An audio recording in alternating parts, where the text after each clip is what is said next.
Papa Dudut. Belated Happy New Year po sa inyo at magandang tanghali na rin po sa lahat ng mga loyal kabarangay na nakikinig ngayon. Naway masaya ang inyong bagong taon, ako kasi ay hindi. Mangyaring itago nyo na lamang po ako sa pangalang Arman, 39 years old at kasalukuyang nakatira sa Naga City. Isang taon pa lamang ang nakakalipas nang mangyari ang isang hindi ko makakalimutang bangungot sa aking buhay.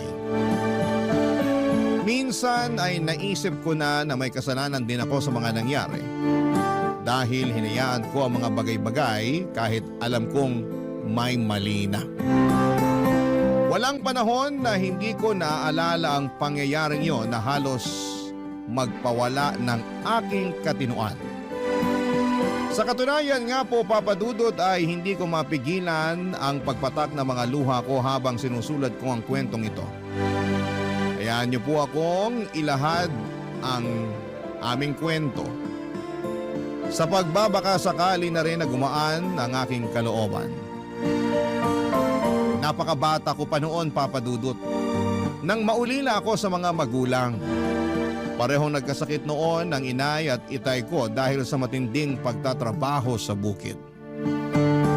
Dala na rin ng aming matinding kahirapan noon ay hindi sila nakapagpatingin man lamang sa doktor. Ang katwiran nila noon na ang ipambabayad nila sa pagpapatingin sa doktor ay pambibili na lamang ng mailalaman sa aming mga kumakalam na sikmura. Hanggang sa lumala na nga ang kanilang sakit at binawian ng buhay. Bilang isang anak, ay masakit sa akin ang mawala ng magulang, Papa Dudut. Lalo pa nga at wala rin silang maayos na libing noon dahil na rin po sa kawalan ng pera. May mga mabubuting tao lamang noon na tumulong na magbuhat sa kanila upang ipaanod sa dagat.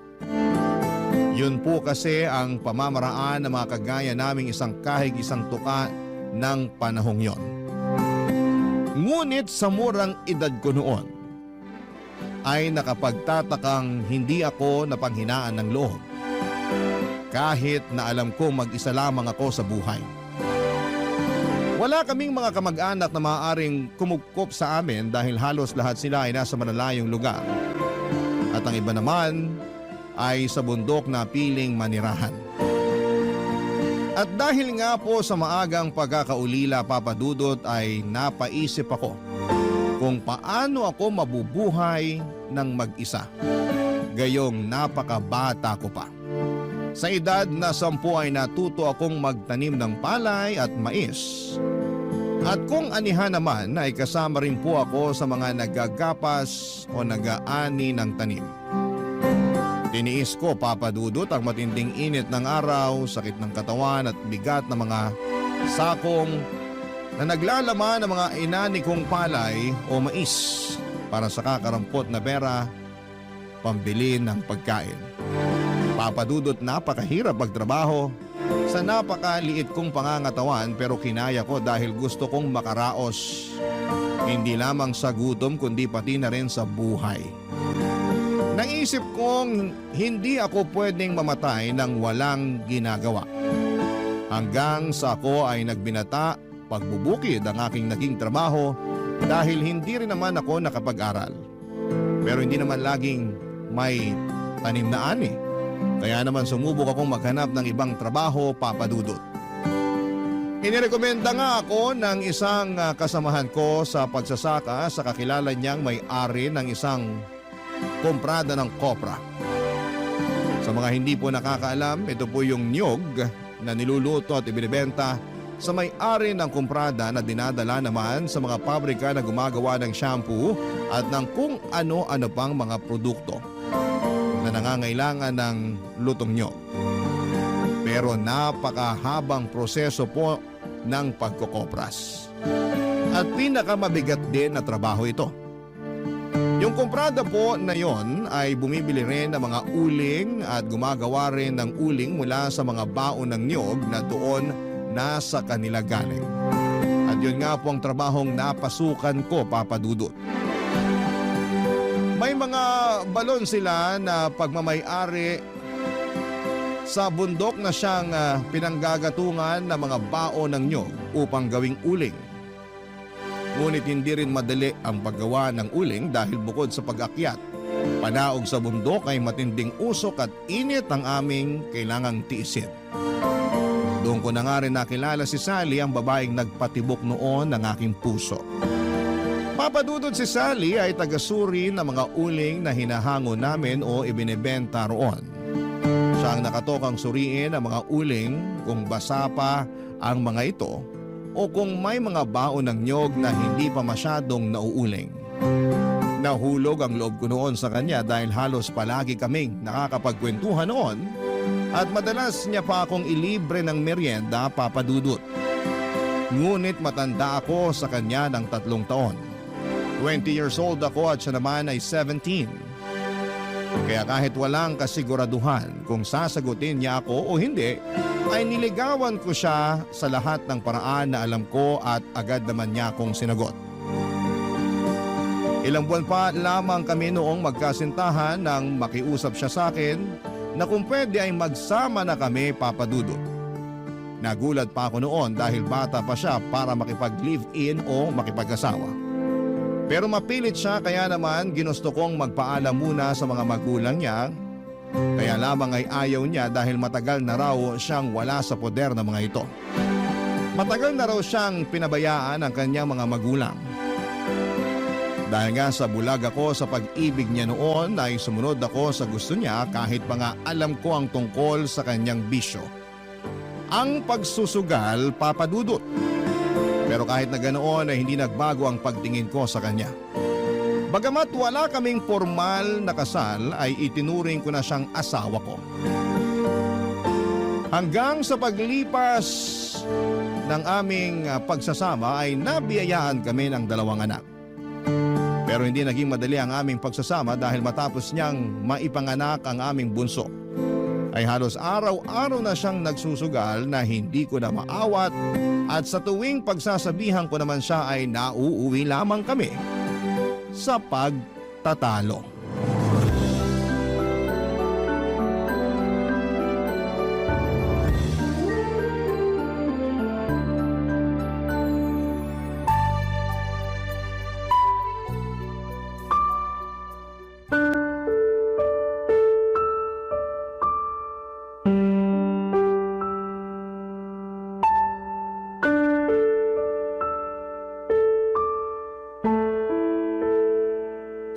Naman, Arman.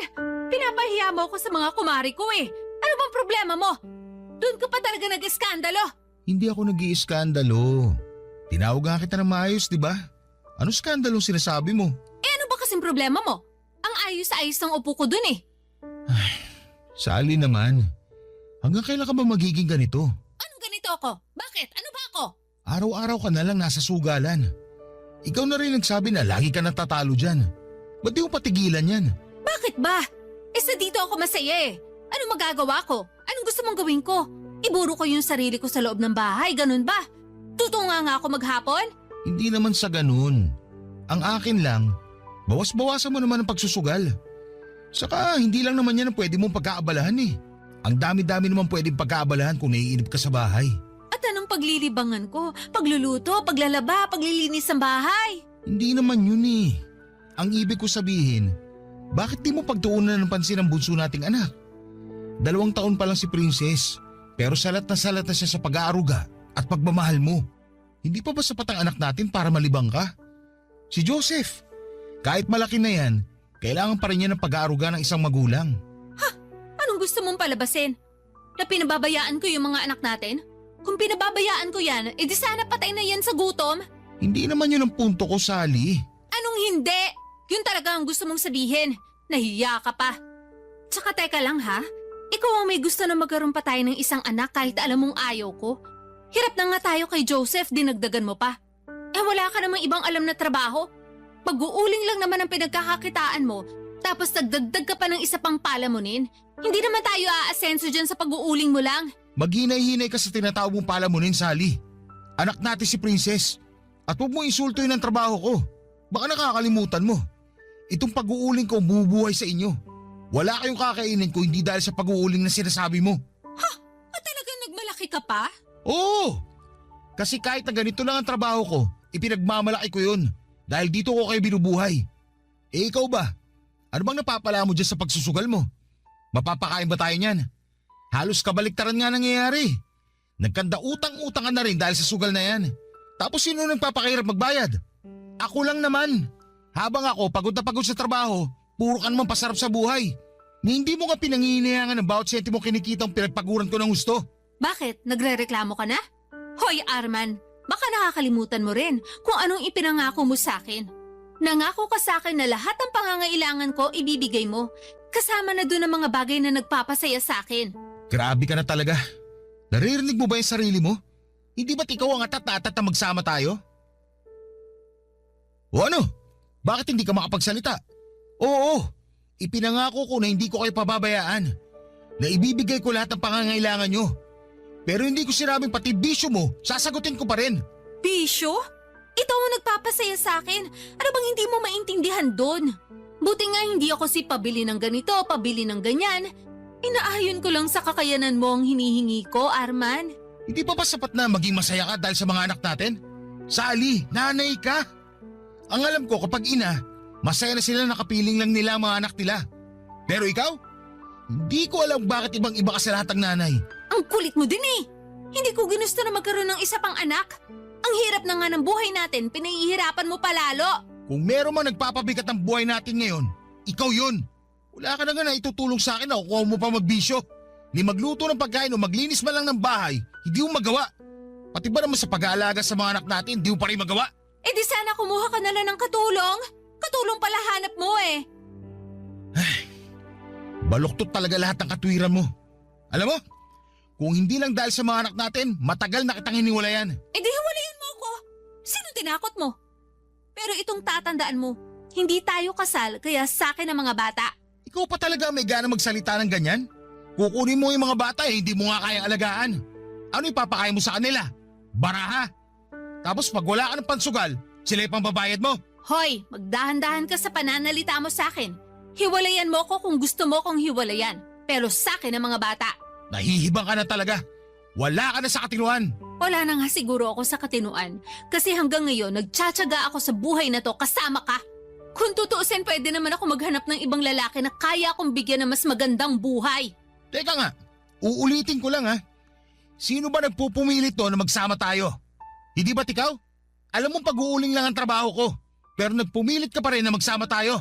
O bakit? Pumayag ka naman, di ba? Ano ngayon ang problema mo? Gusto mo kong hiwalayan? Eh di sige, para hindi mo na talaga makita ang mga anak mo. O ano? Ikaw naman ang hindi makapagsalita ngayon. Ngayon mo ilabas ang tapang mo, Arman. Pasalamat ka nga at nagtitiis ako sa ganitong buhay. Kasi nakakaawa ka naman kung wala ka nang anak, wala ka pang asawa. Sino pa magkakagusto sa'yo sa tingin mo? Eh ang itim-itim mo na nga, mukha ka pang matanda. Papa Dudut, hindi na ako nakakibo dahil sa mga sinabi ni Sally. Masakit marinig ang mga salitang yon lalo na at sa kanya pa nang galing. Pero dahil nga sa sobrang pagmamahal ko sa aking mga anak ay pikit mata kong tiniis lahat ng hirap lalo na ang pagiging sugarol ng aking asawa sa takot ko na ilayo niya sa akin ang mga anak namin lalo't hindi kami kasal. Kahit na hindi ako nakapag-aral ay alam ko ang hangganan ng karapatan ko sa mga anak ko dahil madalas yung mapagkwentuhan ng mga matatanda noon sa amin. Alam ko na kung gugustuhin ni Sally ay hindi ko siya maaaring pagbawalan na dalhin ang mga anak namin sakaling maisip na niya akong iwanan. Naisip ko noon na pera lang naman yon at kayang-kaya kong kitain pero ang mga anak ko ay walang katumbas na halaga. Sila ang kayamanan at buhay ko. Kaya kung ano man ang gusto ni Sally ay hinayaan ko na lamang dahil mas importante sa akin. Nakapiling ko ang mga anak ko, Papa Dudut. Tinis ko lahat ng hirap at pagod dahil kapag uuwi naman ako noon sa bahay, ay nawawala rin yon kapag nasisilayan ko na ang aking mga mata. Lalo na ang aking bunso na lagi akong sinasalubong sa aming pintuan kapag alam niyang pauwi na ako. Nalalapit na rin ang kanyang ikatlong kaarawan noon kaya naman dumilhen siya ako ng pera para maipagluto man lamang siya. Kahit tig-1 kilong pansit at spaghetti na aming pagsasaluhan. Tuwang-tuwa naman ang panganay kong si Joseph nang malamang maghahanda kami kahit papaano sa karawan ng kanyang kapatid, Papa Dudut.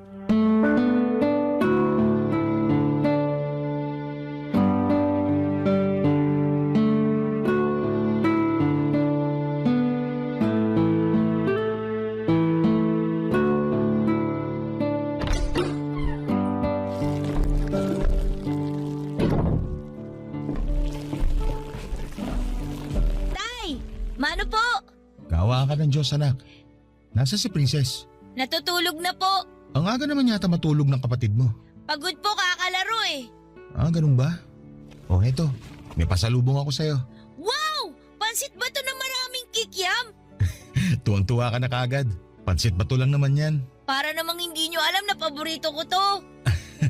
Oo nga naman. Nadaanan ko yan habang naglalakad ako pa uwi. Butit may sobra akong perang binigay sa akin ni Boss Jay. Ano pa po ba yung binili nyo, Tay? Ah, ito ba? Konting panghanda lang to para sa birthday na kapatid mo bukas. Tig-1 kilong pansit at spaghetti. Wow! Ang tagal ko na pong hindi nakakakain ng spaghetti. Sino naman po ang magluluto? Di ang nanay mo. Paano naman po magluluto si nanay? Lagi naman po yung nasa sugalan. Bukas pa naman. Pakikiusapan ko muna ang nanay mo na ipagluto bukas ng handa si Princess. Para makapag-celebrate tayo kahit papano. Ang tanong po, kung papayag si nanay, mas gusto pa po nun umupo maghapon sa sugalan eh. O hindi naman siya papayag, di ako magluluto. We, di naman kayo marunong magluto eh. Anong hindi? Alam mo anak, bata pa lang ako, natuto na ako sa lahat ng gawain. Kasi wala namang mag-iintindi sa akin. Parehong wala ng lolo't lola mo. Ganyang edad mo nga, nagtatrabaho na ako. Kaya sisiw lang sa akin yung pagluluto na yan. Di pwede na po pala akong magtrabaho. Ano? Aba, hindi pwede anak. Kasi kailangan mo munang unahin ang pag-aaral mo. Kapag nakapagtapos ka na ng pag-aaral, pwede ka na magtrabaho. Magandang trabaho pa makukuha mo. Pero sa ngayon, kailangan mo munang pagbutihin ang pag-aaral. Para maging maganda ang kinabukasan mo at para hindi ka matulad sa akin. Tignan mo, pag-uuling lang ang trabaho ko. Napakahirap na trabaho pero napakaliit ang sahod. Ano naman po kung pag-uuling lang po ang trabaho nyo? Marangal naman po yun, Tay. Marangal, oo. Pero hindi sumasapat sa atin. Kaya magsumikap ka anak. Ayokong matulad ng kapalaran mo sa akin.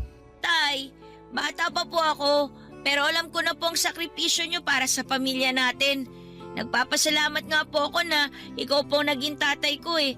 Kaya wag nyo po sana mamalitin ang sarili nyo dahil lang po sa ganyan ng trabaho nyo. Salamat anak. Napakabata mo pa nga pero para ka nang matanda kung mag-isip. Kayong dalawa ng kapatid mo na lang talaga ang pinagkukunan ko ng lakas.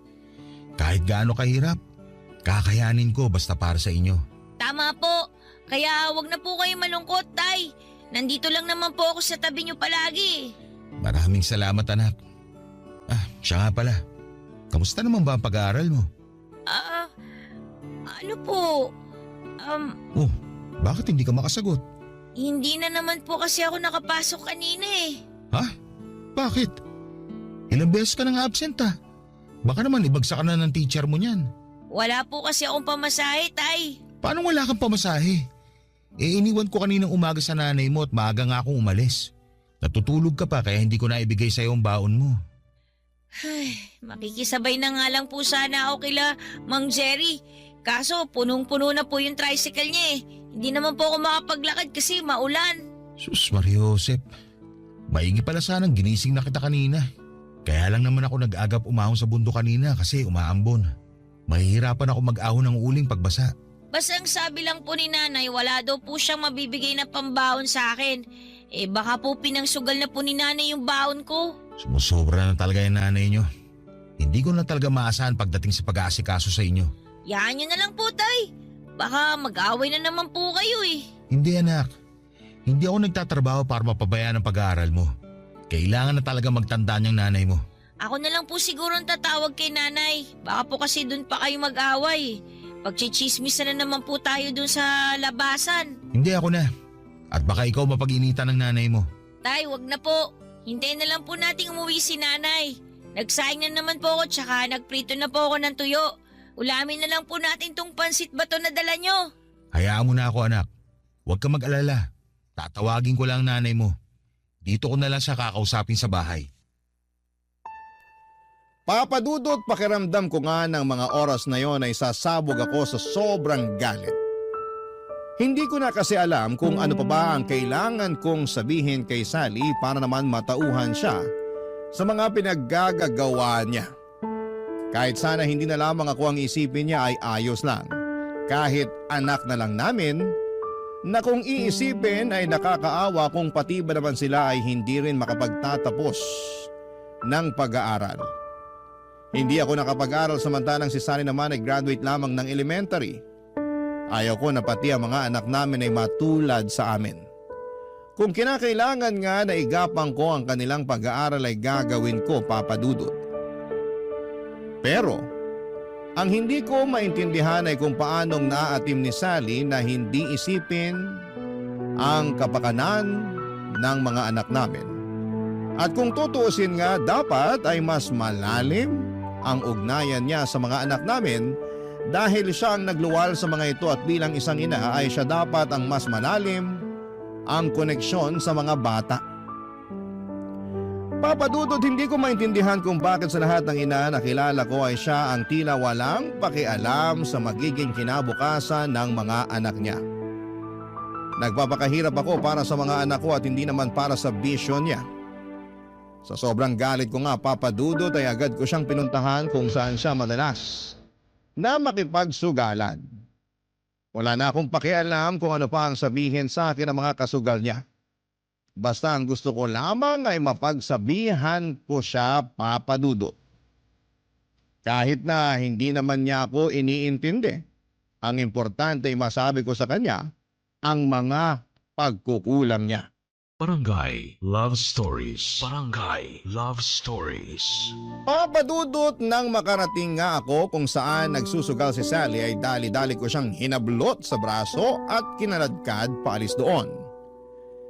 Naalala ko pa nga kung paano niya ako pagmumurahin at paghahampasin noon dahil sa ginawa ko. Habang naglalakad kami pauwi ay nagbabangayan pa kami kaya sigurado akong alam ng mga kapitbahay namin na nag-aaway na naman kami. Pero wala na akong pakialam dahil buhay namin yon at hindi naman ako nakikialam sa may buhay ng may buhay. May mga nagsabi na nga sa akin na bakit ko pa raw kasi inaabutan ng pera si Sally gayong napakasugarol nito.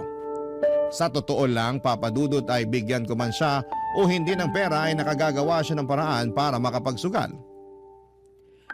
Nariyang nangungutang siya o kung anuman, kaya madalas ay ako ang sinisingil ng mga napag-utangan niya. Kapag hindi ko naman binayaran ay pareho kaming maipapatawag sa barangay. At nang makauwi nga kami ng bahay ay patuloy pa rin sa pagmumura si Sally. Naabutan ko rin ang panganay kong si Joseph na tila kakatapos lamang paliguan ng kapatid niyang gayong alam naman itong hindi ito pinapaliguan ng hapon dahil baka magkasakit.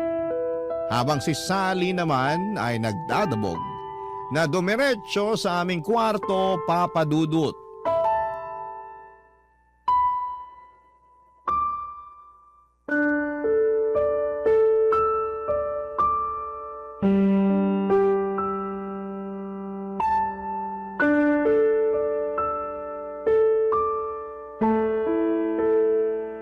Wisit na buhay to!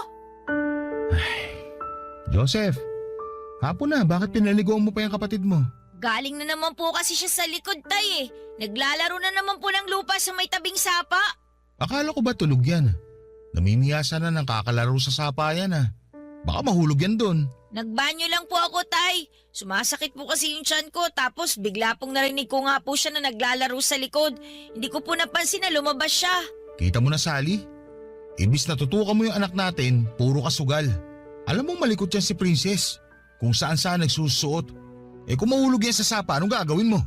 Alam mo nasa trabaho ko. Obligasyon mong bantayan ng mga anak natin, lalo na si Princess. Masyado kang OA. Ayan ang anak mo, oh. Nahulog ba sa sapa? Naglalaro lang naman yung bata. Ano bang pinoproblema mo? Anak ng… Ano? Hihintayin mo pang mapahamak ang anak natin bago ka magtanda? Bago ka may gawin? Alagain pa si Princess. At dapat lagi kang nakabantay dyan. Ano ba naman to? Paulit-ulit na lang? Susumbatan mo na naman ako? E di ikaw na ang perpektong ama. Wala naman nangyari masama kay Princess, pero grabe ka makareact. Grabe. Bilib talaga ako sa'yo. Baluktot na nga, tinutuwid mo pa. O bakit? Totoo naman masyado ka lang OA. Alam mo, kung magsusumbatan lang tayo dito, bahala ka sa buhay mo. Babalik na lang ako sa sugalan. Wala akong kwentang kausap. Hindi pa ako tapos sa'yo. Aray ko naman! Bitiwan mo nga ako! Babalik ka doon sa sugalan? Kung pakainin kaya kita ng baraha, ang kapal mo na masyado. Pati yung baon dapat ang anak mo, pinasusugal mo. Itinaya ko yun kasi gusto ko sanang palaguin. Para mas malaking baon ang maibigay ko kay Joseph. Hindi ko naman akalain Na ano? Patatalo ka? Diyos ko naman, Sally. Palagi ka na lang talo sa sugal na yan. Baon na baon ka na nga sa utang. Hindi ka pa rin tumutodas. Nananalo naman ako kahit papano Kaya bawi lang ako. Alam mo, kahit hindi ako nakapag-aral, marunong ako magbilang. Yung mga itinataya mo dyan sa sugal, halos wala pa sa kalahating nababawi mo. Hoy Arman, sinasabi mo bang hindi ako marunong magbilang? Wala akong sinasabing ganun. Ganun na rin ang gusto mong palabasin? Kala mo naman kung sino ka magaling? Hindi ka nga nakapag-aral? Hindi ko itatanggi na hindi ako nakapag-aral. At hindi ako nagmamagaling. Ang sinasabi ko lang, hindi ka naman talaga nakakabawi sa sugal na yan eh. Ibinabaong ka lang niya sa utang. Ay sus, puro ka ganyan. Ikaw ba ang nagsusugal? Yan ang hirap sa'yo eh. Panay ka reklamo kasi ginagastos ko yung pera mo. Di ba responsibilidad mo na ibigay sa akin yun? Kasi asawa mo ko? Oo! Responsibilidad kita pero hindi ang bisyo mo. Kung panay reklamo ka rin lang, di hiwalayan mo ko. Wala ka rin naman bukang bibig kundi bisyo ko. Natural! Wala ka na sa tama eh. At ayan din ang hirap sa'yo eh. Kapag pinagsasabihan ka, hiwalay ka agad na ipananakot mo sa akin. Nakakasawa ka na kasi. Puro ka sumbat. Wala nang katapusan na sumbat. Araw-araw na lang, Arman. Rinding-rindi na ako sa lintik na boses mo. Sinampal mo ko? Pasensya na. Hindi ko sinasadya. Nabigla lang ako.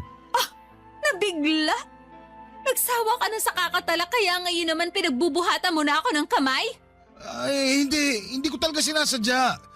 Patawarin mo ako, Sally. Ewan ko sa'yo!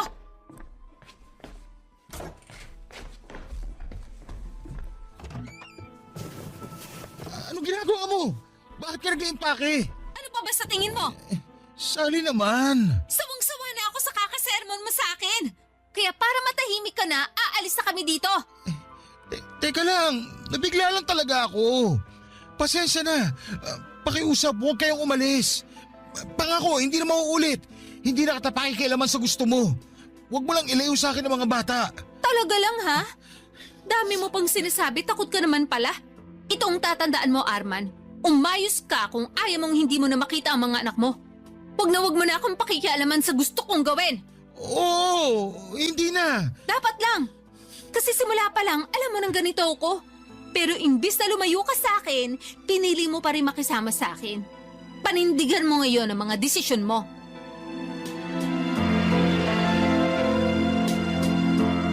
Hindi ako nakasagot ng sabihin ni Sally ang mga katagang yon sa akin, Papa Dudut.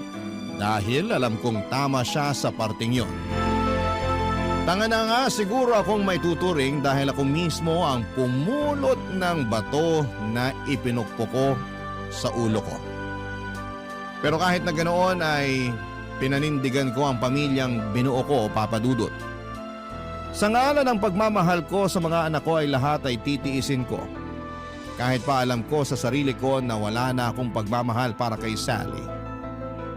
Hindi ko alam, Papa Dudut, kung kailan nawala ang pagmamahal na meron ako para sa kanya. Pero ang importante lamang ay may buong pamilya ang mga anak ko. Hindi na rin po ako umaasa na magbabago pa si Sally dahil kung gusto niyang magbago ay dati pa sana niyang ginawa yon. Sa kabila nga ng matinding galit ko noon, Papa Dudut, ay pinilit kong ikalma ang sarili ko. Alam kong hindi tama ang manakit ng babae.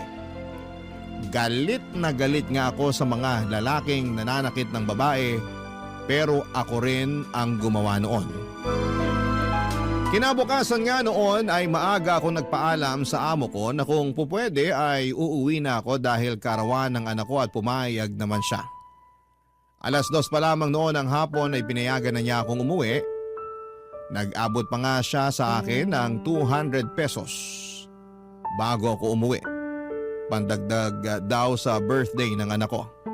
Nagpasalamat naman ako sa amo ko dahil malaking bagay na rin yon dahil kahit papaano ay makakabili ako ng juice at mga tinapay man lang para pandagdag sa pansit at spaghetti na lulutuin ko. Nang mga oras nga ring yon ay wala naman si Sally sa bahay at hindi ko naman alam kung nasaan. Malamang ay dumayo na naman ito ng sugal sa kabilang baryo. Wala rin namang problema sa akin kung 3 lamang kami ni na Joseph na magdaos ng birthday ni Princess. Total ay mukhang nakalimutan naman ni Sally ang birthday ng bunso namin. Bago nga ako umuwi noon ay dumaan muna ako sa tindahan para bumili ng 2 balot ng tinapay at 2 pakete ng juice. Sabik na sabik akong umuwi dahil alam kong matutuwa ang mga anak ko sa dagdag na handa namin. Pero hindi ko akalain na ang pagkasabik ko na yon ay mapapalitan ng kaba at pag-aalala.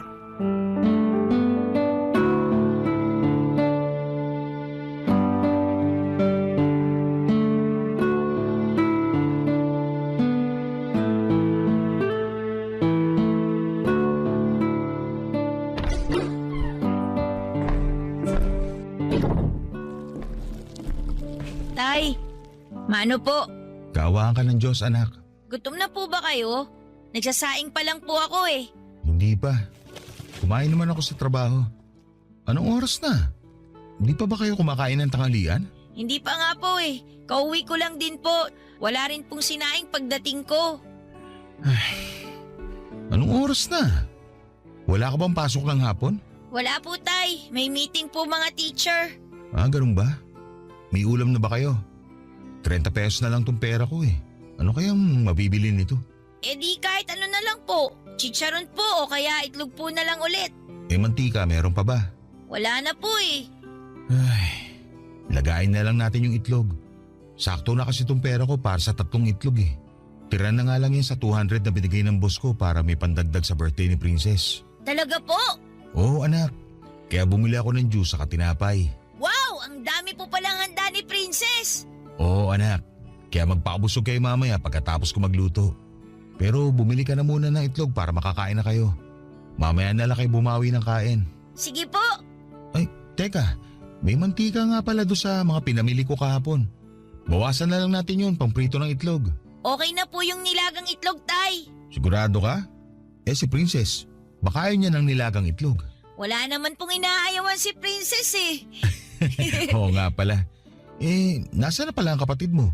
Ba't di man lang ako sinalubong? Ay, hindi ko nga po alam tay eh. Kararating ko lang po galing sa eskwelahan. Hindi ko naman po siya nadatnan dito. Baka po kasama ni nanay sa sugalan. Wala naman po magbabantay kay Princess kung may iiwan po dito. Oo nga no. Sige, dito ka na muna.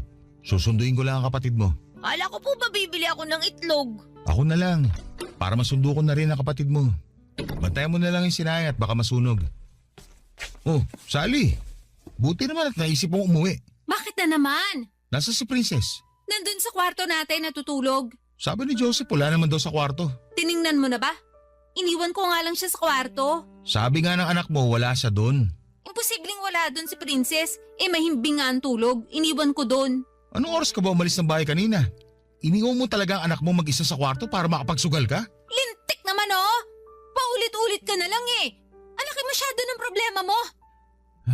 Oo na, titignan ko na sa kwarto. Pero tay, tiningnan ko na si Princess sa kwarto kanina eh. Wala po siya doon. Sabi nitong nanay mo, iniwan niya daw natutulog sa kwarto eh. Ha? Kahit tingnan natin ulit ngayon tay, wala po talaga siya ron. Ano?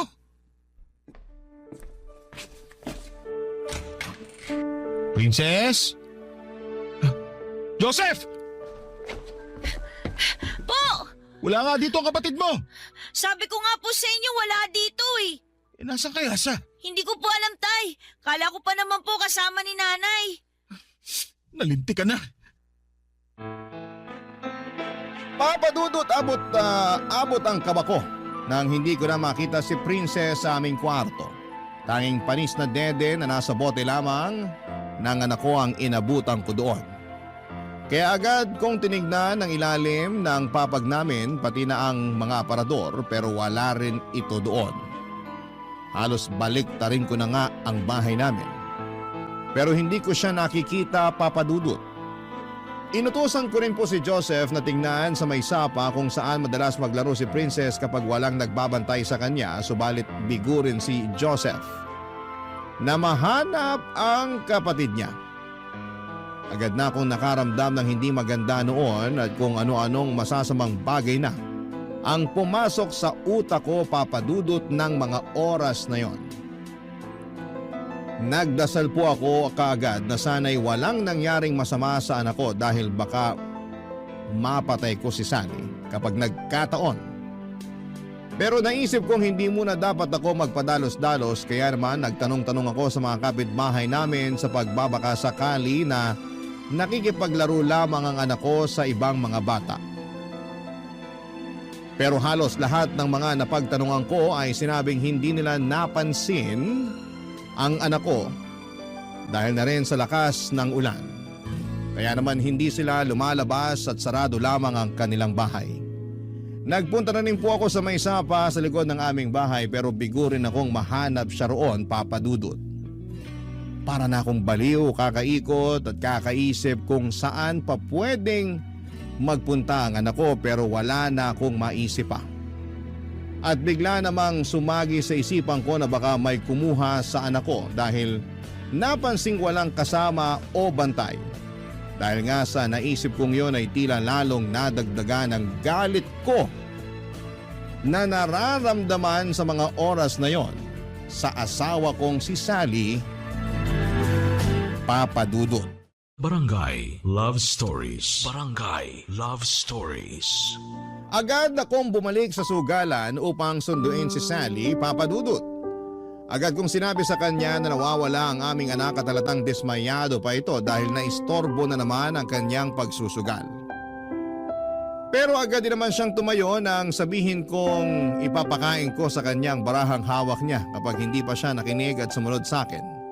Dumiretso kaagad si Sally sa aming bahay para tingnan ang aming anak.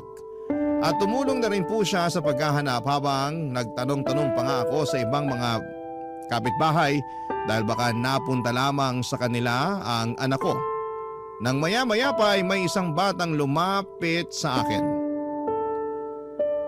Sa pagkakatanda ko ay madalas po itong naliligo sa sapa na nasa likuran ng bahay namin. Sinabing nakita nga raw niya ang anak ko pero kanina pa raw yon habang naliligo raw siya sa sapa. Ang akala naman daw niya ay may kasama ito kaya iniwan niya ito doon pagkatapos niyang maligo. Dagdag pa nito ay nakaupo lamang umano ito sa gilid at may dalang sandok na ipinambubungkal nito sa lupa. Nang marinig ko ang mga sinabi ng bata ay para akong binuhusan ng malamig na tubig sa buong katawan ko.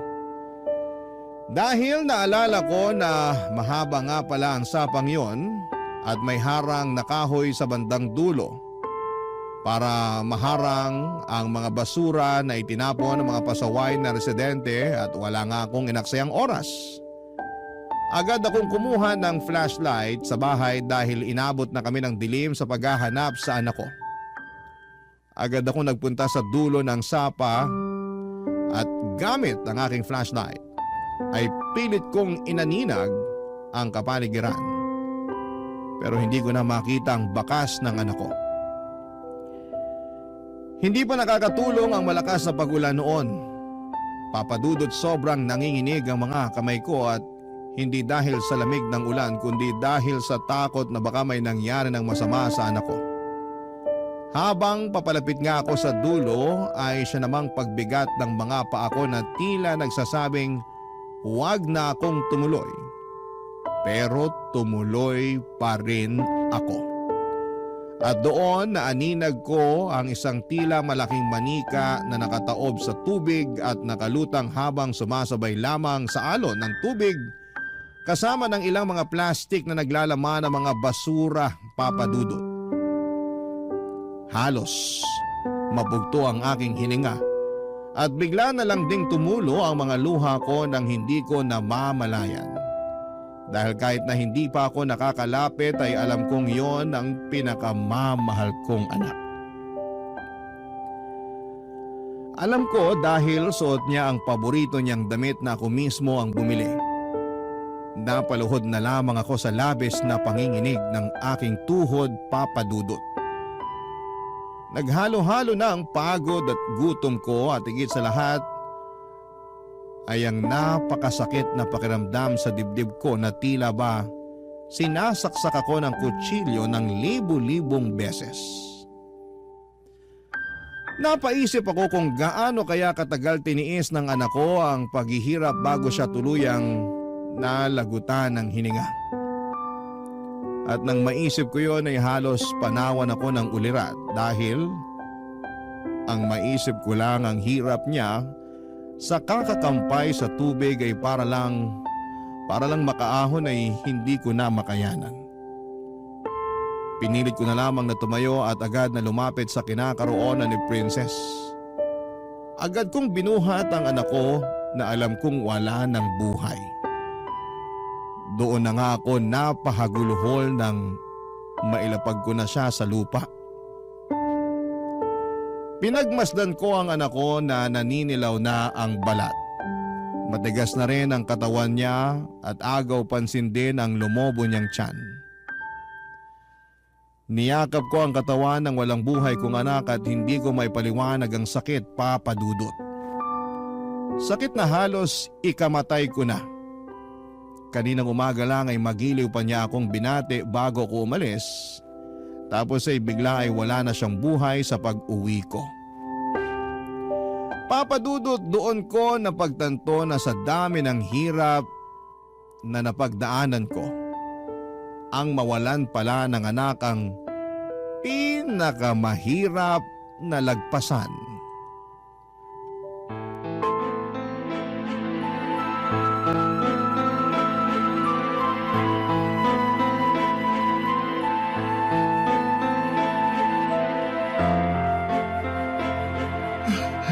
Princess! Anak ko! Princess! Kawawa ko, anak. Diyos ko po! Bakit ang anak ko pa? Arman! Nakita niyo na ba si Princess? Dito rin nakita kanina ng bata. Diyos ko po, Princess! Princess, anak! Nandito na si tatay! Gising na, anak ko! Nandito na ang tatay! Gising na, anak! Huwag mo naman biruin ang tatay! Hindi na siya humihinga, Arman. Tumahimik ka! Nakita mo na kung ano nangyari! Nakita mo na kung ano resulta ng kababayaan mo! Ito na, Sally! Ano ba? Hindi ito ang oras para magsisihan at mag-away tayo. Sa'yo pa talaga nang galing yan! Alam mo kung sino may kasalanan nito! Kawawa akong anak! Princess! Patawarin mo ako, anak! Wala man lang ako nagawa para mailigtas ka! Patawarin mo ako kung nauli ako ng dating anak ko! Princess! Tay! Sorry po! Kung hinanap ko lang po sana siya kagad ng mabuti kanina, baka po sana buhay po siya. Hindi, anak! Huwag mo sisihin ang sarili mo! Tay! Wala kang kasalanan sa nangyari sa kapatid mo! Ikaw, Sally! Ikaw may kasalanan!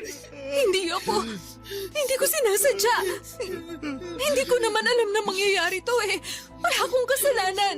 Iniwan ko siyang natutulog sa kwarto natin. Maghuhugas kamay ka bang hayop ka? Palagi mo nalang katwir na hindi mo alam na magkakaganito! Na hindi mo alam na magkakaganyan! Ikaw dapat na nagbabantay sa mga bata habang wala ako! Mag-aalaga na lang sa kanilang gagawin mo pero hindi mo pa magawa! Wala kayo na to pag kundi magsugal! Gustahin ang pera pinagpaguran ko! Wala kang kwentang tao! Sana ikaw na lang ang namatay at hindi ang anak ko! Tay! Tay, wag po! Hindi ako. Tama na po, mga pumapatay niyo si nanay!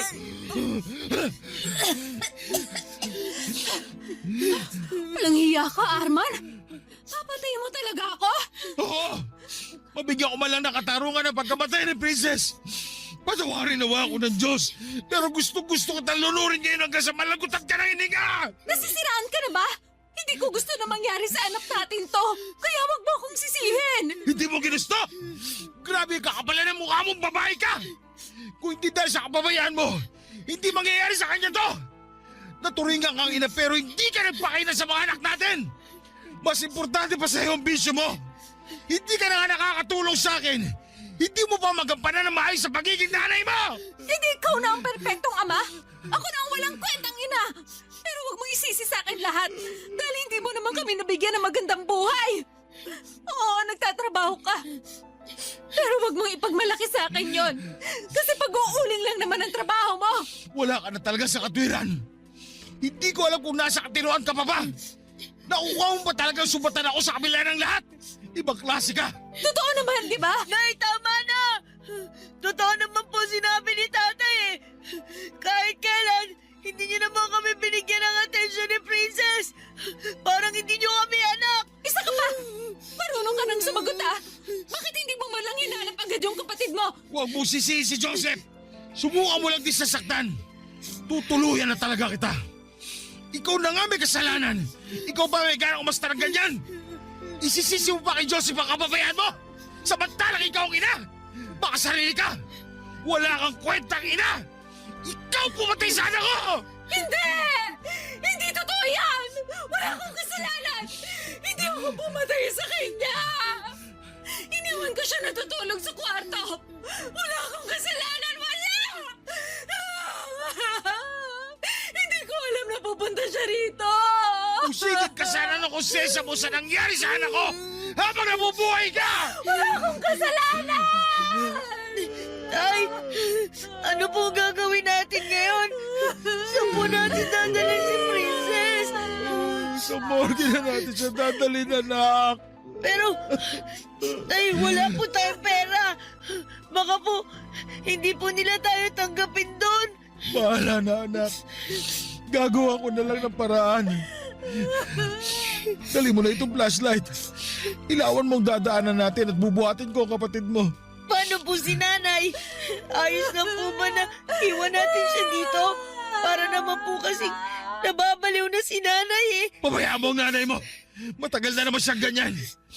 Ang mas importante sa akin ngayon, padala na natin si Princess sa morgue. Opo. Anak.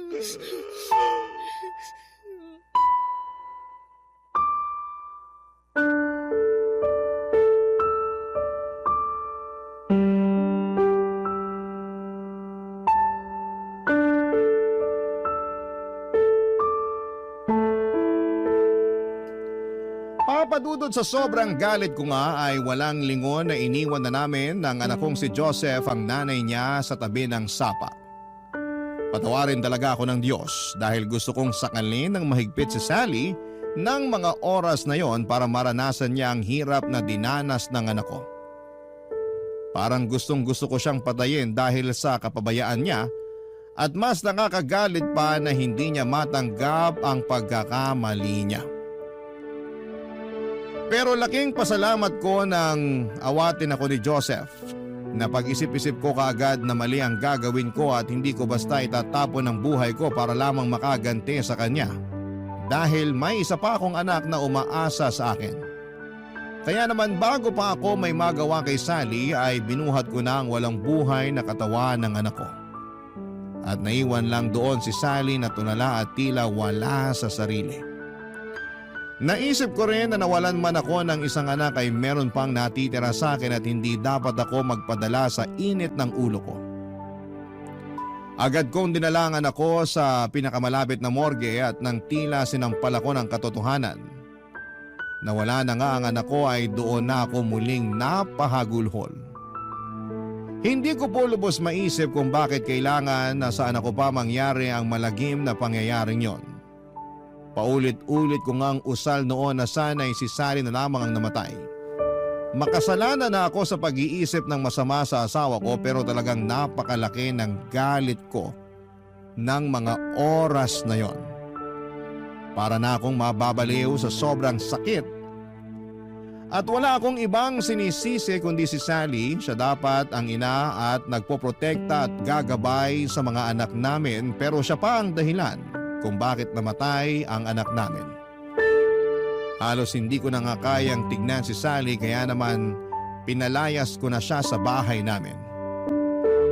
Wala akong pakialam noon kung saan siya makikituloy at magpalaboy-laboy man dahil kulang na parusa yon para sa sinapit ng musmus naming anak. At dahil nga sa kakulangang pinansyal namin noon, ay nanghingi pa ako ng tulong sa kapitan ng aming barangay para maayos ang mga bayarin sa morgue at mapaburol ang anak ko. Hindi naman ako nabigo at nagpapasalamat ako dahil maging ang mga kapitbahay ko ay tumulong sa akin, lalo pa at naawa sila sa sinapit ng aking anak. Nagpahayag din sila ng pakikiramay sa akin at may iilan din naman na nagpahayag ng pagkagalit kay Sally. Papa Dudut, sa totoo lang ay pinagbawal ko ang pagsusugal sa lamay ng anak ko dahil isa rin yon sa itinuturing kong dahilan ng pagkamatay ng anak ko. Nabaliw si Sally dahil sa sugal kaya naman napabayaan niya ang obligasyon niya bilang asawa at ina. Ang akala ko nga noon ay hindi ko na makikita pa ang pagmumukha ni Sally. Pero himalang nagpakita pa siya sa ikalawang araw ng burol ng anak ko. Umiiyak at nagmamakaawa na gusto niyang makita ang anak niya. Pero dahil nangingibabaw pa rin ang galit ko sa kanya ay buwang desisyon ko na hindi siya hayang makapasok man lamang sa pamamahay ko, Papa Dudut.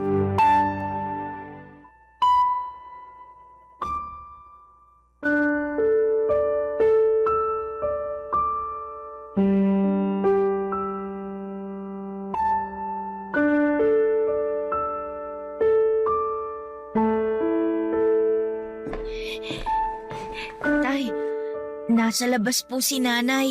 Ano? May lakas pa talaga siya ng loob magpunta rito? Dito ka muna. Lalabas ako.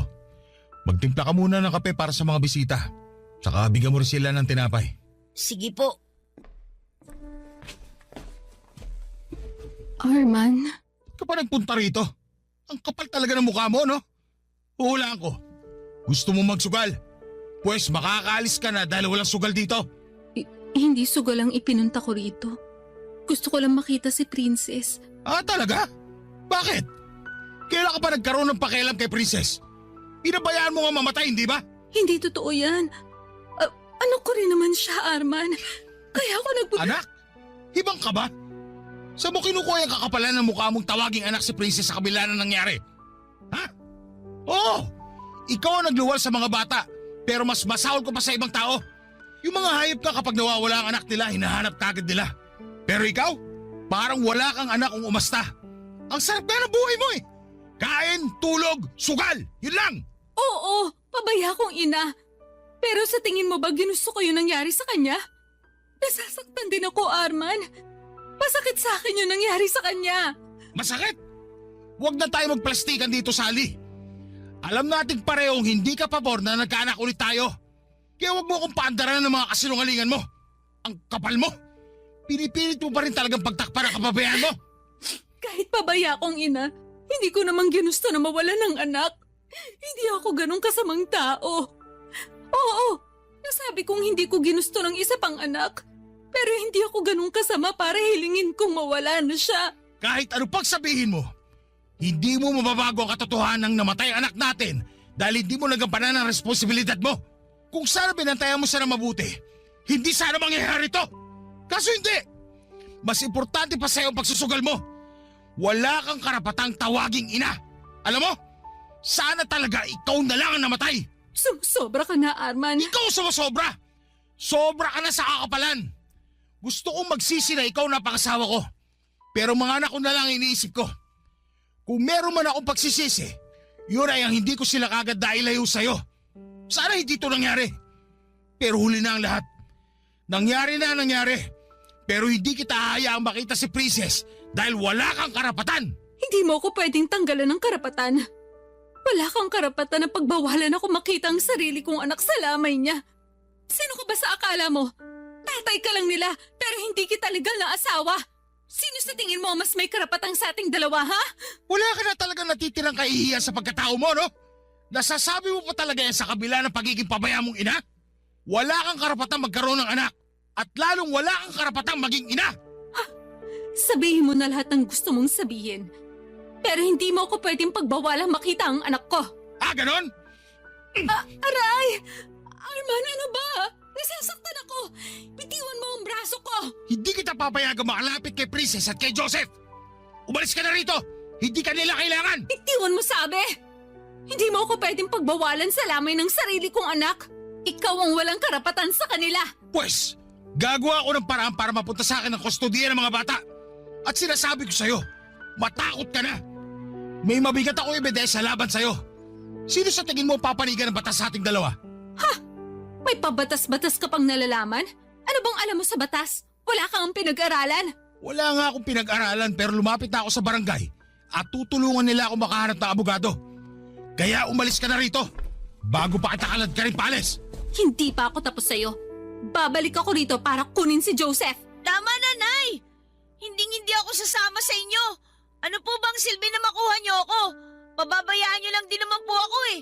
Kahit naman kailan hindi niyo po pinaramdam sa amin ni Princess na may nanay kami. Si tatay lang naman po nagmamahal sa amin eh. Wala kang ibang inatupag kundi sugal. Kaya po namatay si Princess. Sana hindi na lang ikaw ang naging nanay namin. Wala kang utang na loob. Wala ka sa mundong to kung hindi dahil sa akin. Ako ang nagluwal sa'yo. Tama na! Umalis ka na rito, Sally! Hindi utang na loob ni Joseph sa'yo ang kahit ano! Lumayas ka! Aray! Oo na, aalis ako. Hindi mo ako kailangang itulak. Pero babalik ako. Tandaan mo yan. Ayos ka lang, anak. Ayoko po sumama kay nanay. Dito lang po ako sa inyo, tay. Huwag ka mag-alala, anak. Hindi ako papayag na makuha ka sa akin ng nanay mo. Wala na rin nagawa si Sally, Papa Dudut. Hindi na rin siya nagpumilit na pumasok pa sa loob para makita si Princess lalo pat alam niyang hindi niya talaga ako matitinag sa pag-iyak-iyak niya. Hindi po ako nakaramdam ng awa sa kanya ng mga oras na yon dahil para sa akin, ang isang bayaning ina na katulad niya ay walang karapatan na makalapit sa mga anak namin.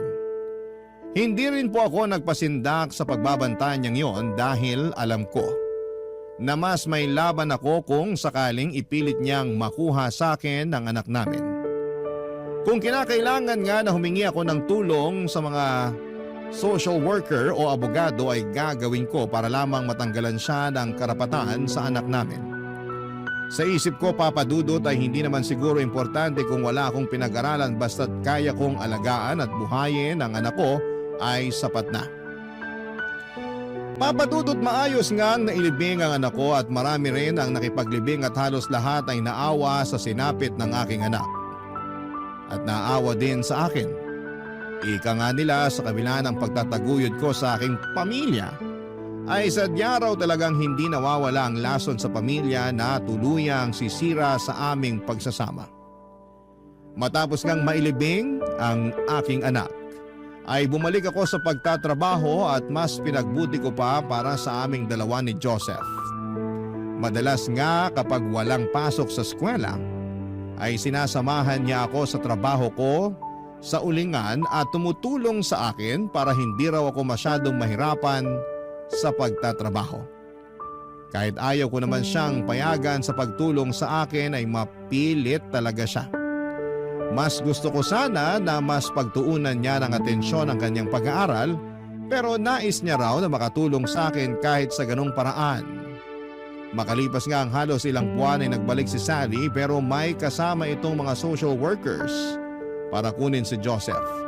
Nagtalo pa kami ni Sally ng araw na yon hanggang sa nalaman nga ng social workers ang nangyari sa aming bunsong anak at kung gaano ito kaadik sa pagsusugal na umabot na nga sa puntong napabayaan nito ang mga anak namin.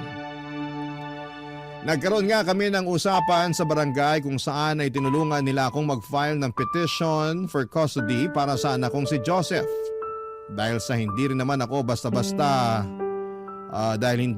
daw basta-basta mapupunta sa akin ang bata ng walang batas na mamamagitan. Tinulungan nila akong kumuha ng public service sa isang pampublikong abogado.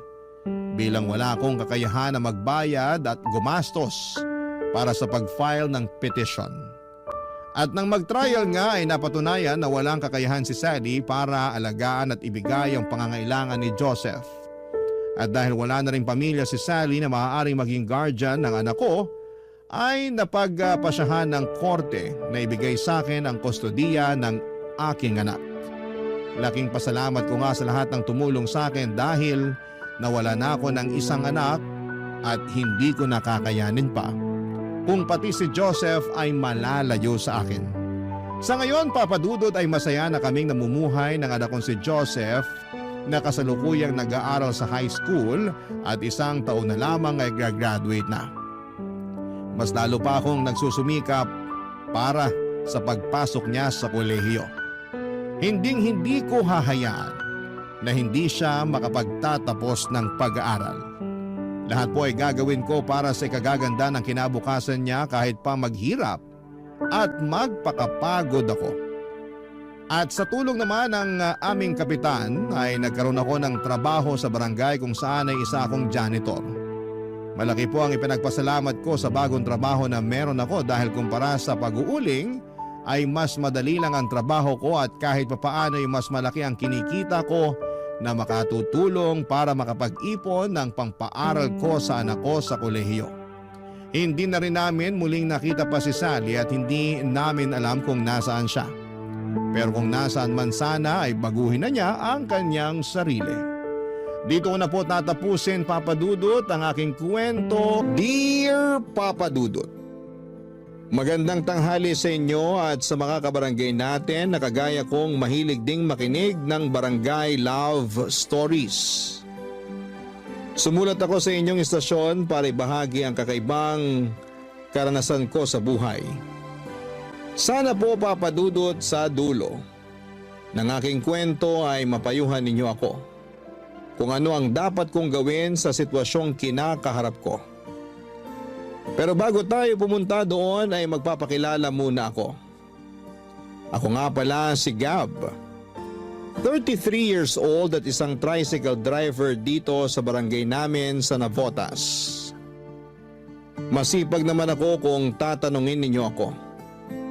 Wala ring bisyo, siguro'y umiinom lang paminsan-minsan. Pero hindi ko po yun prioridad. Good boy na maangas ang atake ko. Pero wala naman akong inaagrabyadong tao. May maliit kaming inuupahan sa lugar namin at kasama ko doon ang airpot ko. Kaya lang namatay na siya noong 2023 dahil sa atake sa puso. Sakto, sawirin ako noon sa pag-ibig dahil naghiwalay kami ng 5 taon kong kinakasama. Wala kaming anak kaya double dead, ika nga. Doble yung sakit, doble yung kirot. Pero pinilit ko pa ring umusad at noong taon ding yon ng 2023 ay may nakilala akong babae na tawagin na lang natin sa pangalang Regine. Nagkagustuhan kami at hindi nagtagal ay nagsama na sa iisang bubong, Papa Dudut.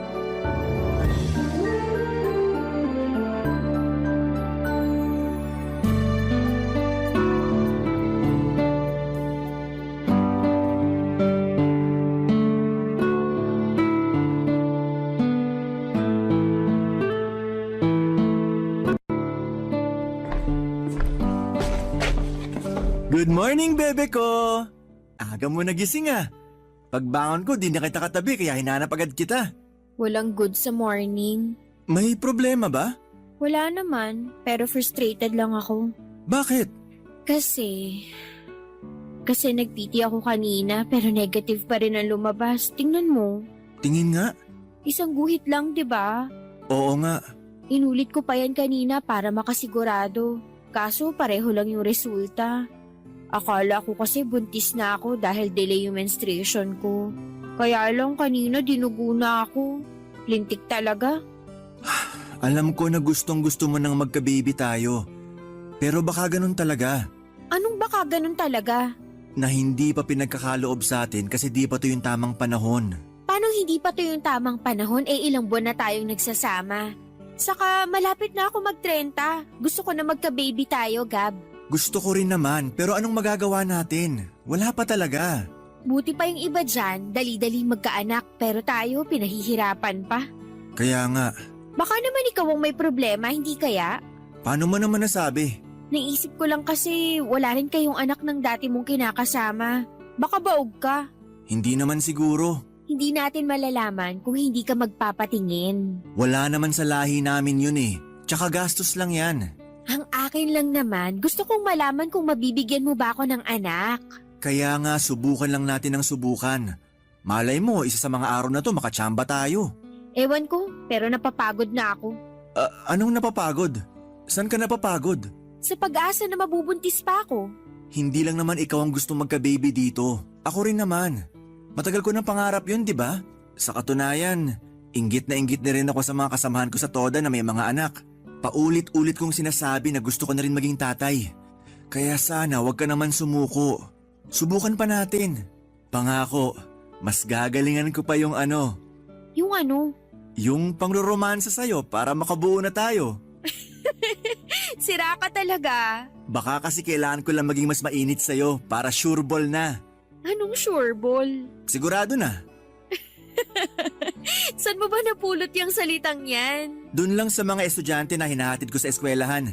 Naririnig ko yung mga pinag-uusapan tapos ulit-ulit nilang sinasabi yan. At ginaya mo naman. Ikaw talaga. Pinagagaan ko lang yung usapan. Hindi naman mabigat yung usapan natin. Ako lang yung nagpabigat kasi masyado akong naging emosyonal. Ganun siguro talaga pag umasa ka ng husto. Kasalanan to ng menstruation ko. Bakit kasi delay tapos nang bibigla? Pero na-realize ko na tama ka rin naman. Pareho lang tayo na gustong magka-baby. Sinusubukan naman natin eh. Huwag na lang nating sukuan. Sorry kanina, bebe ko. Wala yun. Naiintindihan naman kita kung gustong-gusto man na magka-baby tayo. Oo, at alam ko sa sarili ko na ikaw ang gusto kong maging tatay ng magiging anak natin. Kaya nga gagawin natin ang lahat para magka-baby. Huwag tayo sumuko agad. Sabi nga sa kasabihan, pag may tiyaga, may baby. Pinagsasasabi mo, nilaga kaya yun. Ay, nilaga pala. Ewan ko sa'yo, nawala na yung inis at lungkot ko, napalitan na ng tawa. Ayaw mo nun? Dapat masaya lang tayo kahit pangit nangyayari para di tayo masyadong maapektuhan. Kahit kailan, napaka-positibo mo talaga mag-isip. Oo naman. Kaya dapat ganun ka rin. Huwag ka masyadong magpaka-stress. Tama rin naman. Baka dahil sa stress lalo kong mahirapan magbuntis. Ayoko namang mangyari yun. Hindi mangyayari yon kasi nandito ako para maging payaso mo. Patatawanin kita pag malungkot ka. Pangako yan.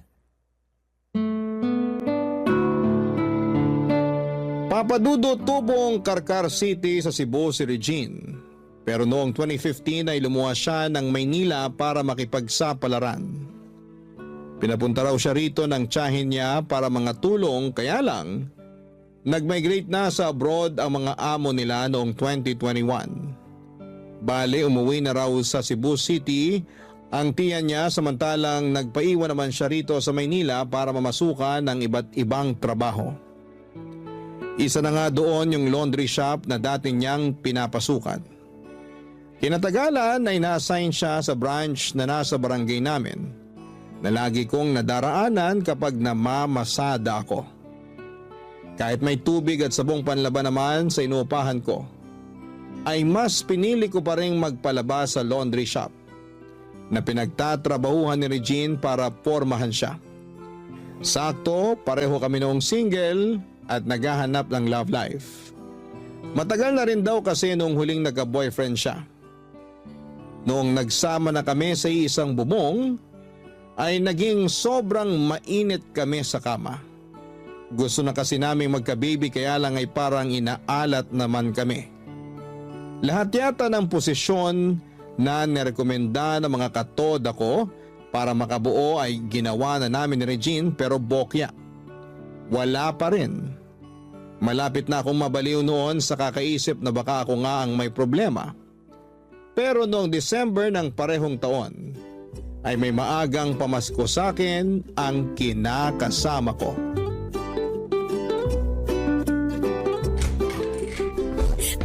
Bebe ko, gising! Dali, gumising ka dyan! Ha? May sunog? Saan ang sunog? Anong sunog? Sabi mo may sunog! Halika na! Lumabas na tayo sa bahay, dali! Bubuhatin na kita! Hoy, sira ulo ka. Ibaba mo nga ako. Walang sunog. Wala? Oo, wala. May naamoy ka bang sunog? Wala naman, di ba? Wala ring maingay dyan sa labas. Ikaw lang. Grabe ka naman sa ako lang yung maingay. Grabe talaga ako. Sa totoo lang naman. Saka sabi ko, ibaba mo ko. Ay, sorry. Ayan na. Baba na. Bakit mo ba kasi ako binuhat? Syempre, para maligtas kita ng mabilis kung totoo nga may sunog. Wala nga sabing sunog. Saka palagay mo sa akin, hindi ko kayang iligtas ang sarili ko. Bebe naman, sorry na. Naalimpungatan lang ako kasi nagsisigaw ka dyan. Sakto, nananaginip pa naman ako ng sunog, kaya ayun. Akala ko totoong buhay na. Huwag ka kasing manood ng mga bayolenteng palabas kaya napapaniginipan mo eh. Ganun ba yon? Oo. Maiba tayo, bebe ko. Bakit ka ba sumigaw kanina? Nataranta tuloy ako. Nataranta rin naman ako noon. Ha? Bakit? Kasi may nangyari. Ano? Kinakabahan naman ako sa'yo. Sira, bakit ka kinakabahan? Siyempre. Di ko alam kung mabuti o masama ba yung nangyari para magsisigaw ka dyan. Masama lang ba ang pwedeng mangyari? Siyempre mabuti to. Good news to, baby! Talaga? Ano yun? Sabihin mo sa akin. Teka lang. Kunin ko na lang sa bulsa ko yung... Ayan. Anong gagawin ko dyan sa pregnancy test? Kainin mo. Char, malamang titingnan mo. Dali. Tingin nga. Hala, 2 guhit! Oo, Ibig sabihin buntis ka! ganun na nga. Salamat sa Diyos! Salamat talaga! Uy, bakit ka umiiyak? Siyempre, masaya lang ako. May masaya bang umiiyak? Meron, ako. Hindi ko lang maitawa yung saya ko kaya iniyak ko na lang. Huwag ka nang umiyak. Pati ako naiiyak eh. Masayang masaya lang ako kasi sa wakas natupad na yung matagal nating pangarap na magkaanak. Alam ko naman na kumpleto ng pamilya natin at tayo lang ang magkasama pero iba pa rin kapag may baby na tayo. Yun nga eh. Paulit-ulit ko rin pinapaalala sa sarili ko na kumpleto na tayo. Nabuo na tayo. Magkaroon man tayo ng baby o hindi. Pero, syempre, palagi ko pa rin dinarasal na sana bigyan tayo ng Diyos ng anak. Kahit 2 lang o 1. Sa hirap ba naman ng buhay ngayon? Ang mahalaga, meron tayong anak na masasabi nating nanggaling sa atin. Hindi na ako maiinggit sa mga kasamahan kong may anak dahil magiging tatay na rin ako. Magiging tatay na rin ako! Hoy, ang hyper mo. Mamaya magtaka mga kapitbahay kung bakit ka sumisigaw dyan. Wala akong pakialam. Gusto ko nga na malaman nila na masaya ako dahil magiging tatay na ako. Grabe, parang gusto kong manlibre ng sakay ngayong araw ah. Anong manlibre? Aba, yan naman ang wag na wag mong gagawin dahil malulugi ka. Saka, baka wala tayong panggastos mamaya. Tandaan mo, sa susunod na linggo pa ang sweldo ko. Naku, malilintikan ka talaga sa akin, Gab. Joke lang naman. To talagang bebe ko, nagalit na dyan. Ikaw kasi. Joke nga lang. Siyempre magsisipag ako sa pamamasada ngayong araw para masarap ulam natin mamaya. Anong gusto mong ulam natin mamaya? Parang gusto ni baby ng lechon pork belly. O sige, bibili ako niyan para sa 2 baby ko.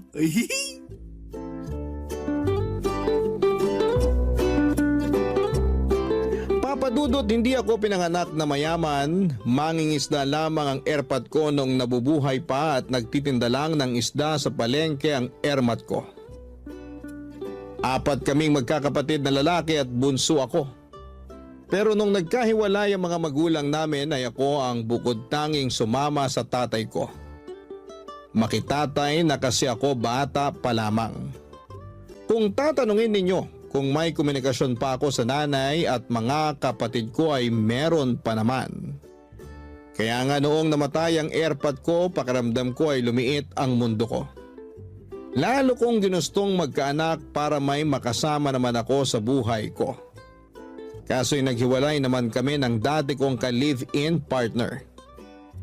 Kaya nga sobrang saya ko noong nabuntis ko na si Regine. Naigo pa nga ang nanalo sa loto dahil magkakaanak na kami. Oo, hindi ako mayaman pero masipag at masikap naman akong tao. Alam ko na makakaya kong itaguyod ang lumalaking pamilya namin ni Regine. Malaki ang pasasalamat ko sa kanya dahil ginawa niya akong tatay. Simula noon ay lagi na kaming excited ng kinakasama ko sa pagdating ng magiging anak namin, Papa Dudut. Barangay Love Stories. Barangay Love Stories.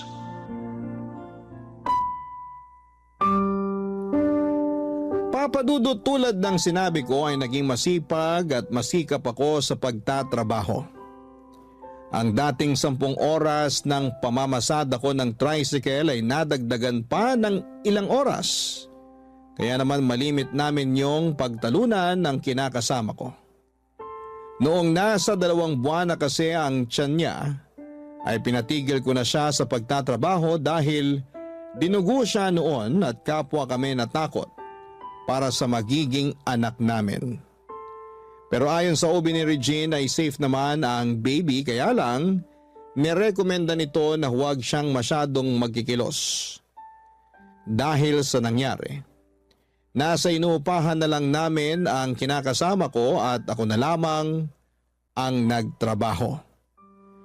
Tapos nagkaroon din kami ng sistema ni Regine sa bahay araw-araw. Bago ako umalis para mamasada, ay nilulutuan ko na lamang siya ng pagkain para pagising niya ay kakain na lamang siya. Umuwi rin ako bago magtanghalian na may bitbit na kanin at ulam para sabay na kaming kumain. At makumusta ko siya. Kapag hapon naman ay dinadaanan ko siya para abutan ng merienda. Pinakiusapan ko rin ang malapit kong pinsang babae na taga-barangay lang din namin na tignan ang kinakasama ko kapag namamasada ako. Tapos inaabutan ko na lamang siya kahit magkano.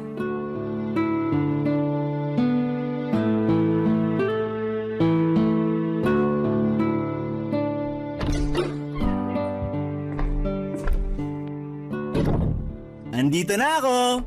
Pakis nga sa magandang bebe ko. Ew, lumayo ka nga sa akin. Bakit mo naman nilamukos nguso ko? Hindi ba halata? Ayoko magpakis. Bantot-bantot mo. Malamang, galing ako sa labas. Nausukan dahil namasada ako pero... Di naman ako ganun kabantot ah. Sus, hindi raw. Siyempre ilong mo yan, pero mas naniniwala ako sa ilong ko. Bakit ba parang bad mood ang bebe ko? Bad mood talaga ako kasi ang tagal mo na namang umuwi. 9:00 na kaya ng gabi. Ay, sorry naman. Sinipag kasi ako ngayong mamasada. Sinamantala ko na rin gawa ng maraming pasahero. Tsaka konti lang kami ng mga kasamahan ko kasi yung iba may mga trangkaso. Buti na rin yun di sila pumasada para makapagpahinga at gumaling. Pwede bang aga-agahan mo naman ang uwi mo sa susunod? Bakit? Namimiss mo na ako, no?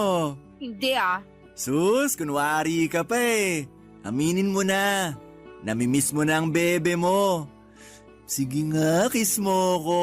Huwag mo ang ilapit yung mukha mo, susungal-galin kita. Grabe naman, ang bayolente. Teka, binigyan ka ba ng ulam ng pinsan ko? Nagabot ako sa kanya ng pera pandagdag sa lulutuin niyang kare-kare kanina. Sabi ko paborito mo yon tapos bigyan na lang tayo. Ay oo, binigyan niya ako kaso naubos ko na. Hindi na kita natirahan, bebe ko. Okay lang yon. Busog na rin naman ako kasi kumain na ako kanina.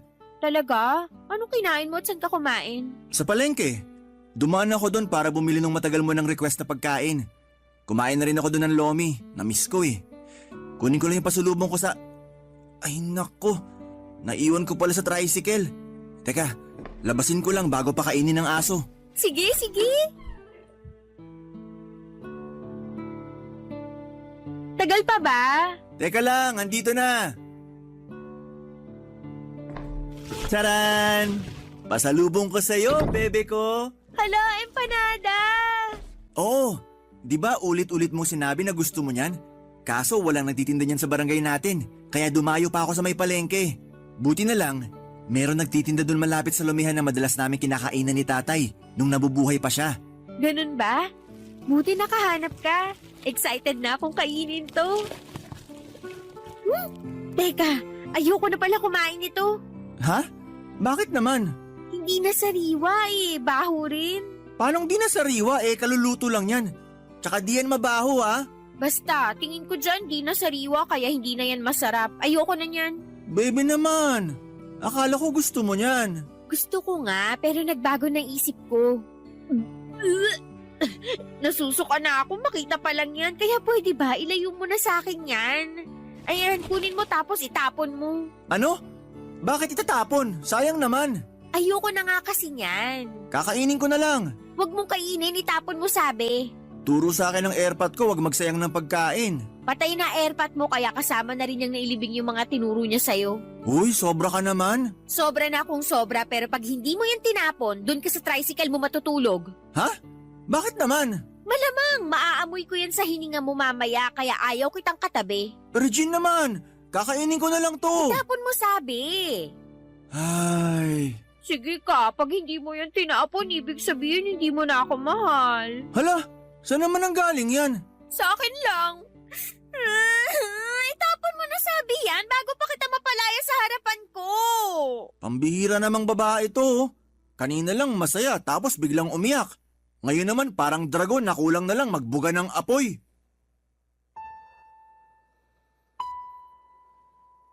Papadudot, pagod na pagod ako noon sa pamamasada nang makatanggap ako ng text message mula kay Regine. Napasalubungan ko raw siya ng empanada. Nung nakaraang araw pa niya kasi gustong kumain noon. Pinaglilihian daw niya. Pero laking dismay ako nang hindi niya nagustuhan ang bitbit ko. Nang hinayang lamang ako dahil pagkain yon. At hinanap ko pa talaga yung kaisa-isang alam ko na nagtitinda noon sa palengke.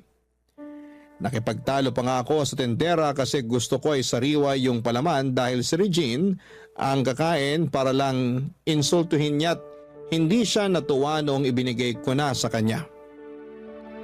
Sa totoo lang, hindi yun ang una't huling insidente na pumalya ako sa mga pagkaing pinaglilihian ng kinakasama ko.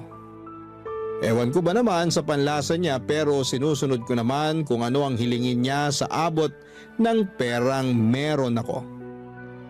Pero habang tumatagal ang paglilihi niya, ay mas nagiging komplikado ang mga pagkain na gusto niyang kainin. Aminado akong naaburido na ako kay Regine pero pinipigilan ko lang ang sarili ko na mapikon dahil grabing magtampo ang buntis. Buti na lamang to the rescue ang katoda at kumpare kong si Ben para payuhan ako.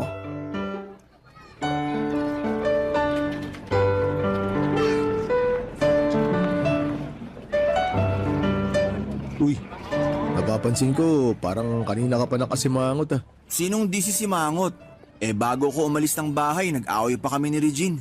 Tungkol saan naman? Sa ulam na niluto ko. Bale, naggata kasi ako ng isdang tambakol. Kaso nung nakita niya, ayaw daw niya yon kasi pangit daw itsura. Tapos nasusuka raw siya sa gata.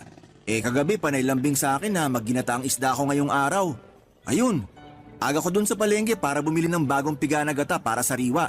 Tapos sasabihin niya ayaw niya, ganito, ganyan. Masarap naman yung luto ko. Nakakapikon na. Oh, easy. Kalma ka lang muna. High blood ka na eh. Sinong di ma-high blood? Sige nga. Dati naman kumakain siya kahit na anong lutuin ko. Pero ngayon parang palala ng palala yung paglilihi niya. Sumesela na siya sa pagkain. Tapos ang sakit niya pa magsalita. Ikaw na rin naman ang may sabi, naglilihi kinakasama mo. Mahirap kaya maglihi. Sabi nga nila mahirap. Pero ganun ba yon? Anong ganun ba yun? Na sobrang hirap pagdating kay Regine. Paano mo nasabi? Nung isang araw nagsabi siya na gusto niya ng suman. Kaya binilan ko. Kaso tinanong saan ko raw binili. Sabi ko sa palengke. Aba, tinapon sa mukha ko. Grabe naman yun. Sinabi mo pa. Ba't daw niya tinapon? Ayaw niya? Oo, ayaw niya. Kasi gusto niya dapat galing sa Antipolo yung suman. Kaya ginawa ko, binilikan namin yung pinagbilhan ko para itanong saan niya binili yung tinda niyang suman. Kaya lang sabi niya sa kaintaraw, nalintikan na. Pagkarinig ni Regine, biglang pumalahaw ng iyak at nagdadabog pa uwi. Tapos inutusan ako pumunta sa Antipolo para bumili ng suman dahil mas gusto niya raw yung galing dun. Pabasbasan ko na rin daw ng holy water sa simbahan ng Antipolo para mabiyaya raw yung pagkain. Seryoso ba yan? Seryoso nga. O anong ginawa mo? Pumunta ka nga ng Antipolo. Siyempre hindi. Para lang sa suman mag-aaksaya ako ng pamasahe. Kaso, yun nga. Bad trip sa akin si Regine buong araw. Hindi raw siya kakain maghapon kaya nagmakaawa pa ako na wag siyang magpagutom. Kaya lang ang tigas ng bunbunan. Kaya wala na akong nagawa kundi umakyat sa Antipolo para lang bumili ng suman na pinabibili niya. Ayun, sobrang saya pag uwi ko. Ang lapad na ng ngiti na akala mo nanalo sa loto. Ganyan naman talaga yung mga naglilihi, lalo na pag nakain na nila yung pinaglilihian nila. Hanggang kailan ba naglilihi ang mga buntis? Yung misis mo ba naglihi rin? Oo naman, syempre. Pero saglit lang. Doon sa panganay hanggang pangatlo namin, siguro mga 3 buwan. Pero doon sa bunso, inaabot ng 6 na buwan yung paglilihi niya. Ibig sabihin, ganon katagal ko rin titiisin yung paglilihi ni Regine? Pero depende naman sa buntis yun. Kasi yung ate ko, nung pinagbuntis niya yung kambal niya, 9 na buwan siyang naglihi. Kaya grabe rin yung paghihirap ng bayaw ko kasi kakaiba yung trip ng ate ko na kainin. Isipin mo gusto ng spaghetti. Pero dapat luto daw ng tatay namin. Matagal nang patay si tatay. Tapos isang beses gustong kumain ng chicken pastil. Kaso, dapat daw gawa ng mga kapatid nating Muslim sa Quiapo. Kasi mas masarap daw. Taga Bicol sila. Anong nangyari? Pumunta ba sila sa Quiapo? Siyempre hindi. Ba't pupunta ng Quiapo? Kaya 1 linggo rin di kinibo ng ate ko yung bayaw ko dahil masama ang loob. Pero lumipas din naman yun kasi nagkaroon na siya ng bagong pinaglihian. Alam mo kung ano? Ano? Fried itik. Pero dapat sa Angono raw galing. Ano ba yan? Napakalayo naman ng mga pagkain na gustong kainin. Naisip ko nga, baka naaaburido lang ate ko sa bahay nila kaya gustong gumala. Hindi lang babaeng nahihirapan pagbuntis at naglihi. Kawawa rin mga asawa at kinakasama nila. Oo, may punto ka, pero payo ko sa'yo pre Tiyagain mo na lang yan. Total, baby nyo rin naman ni Regine yung ipinagbubuntis niya Tsaka 9 na buwan lang naman yan Kapag naipanganak na yung baby nyo, tapos karga-karga mo na sa unang pagkakataon, sinasabi ko sa'yo pre, mapapawi lahat ng pagod mo sa mga binigay mong sakripisyo sa paglilihi ni Regine.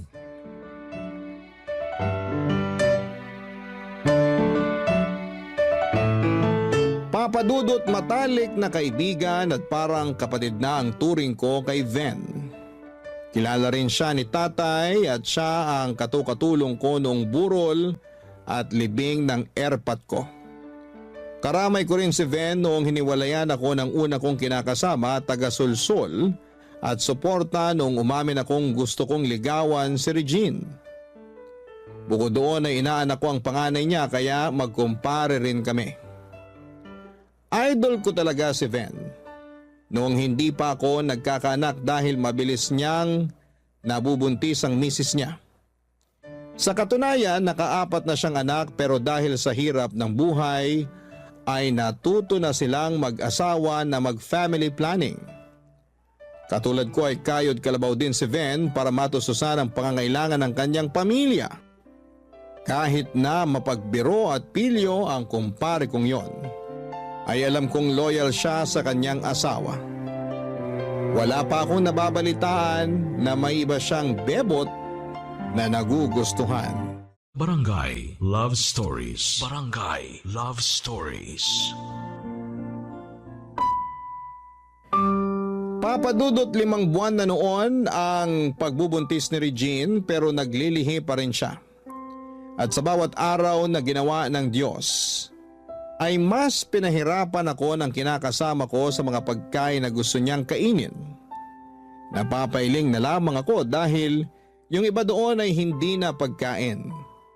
May isang beses na sinabi niya na gusto niya raw kumagat ng hollow block dahil curious daw siya sa lasa nito.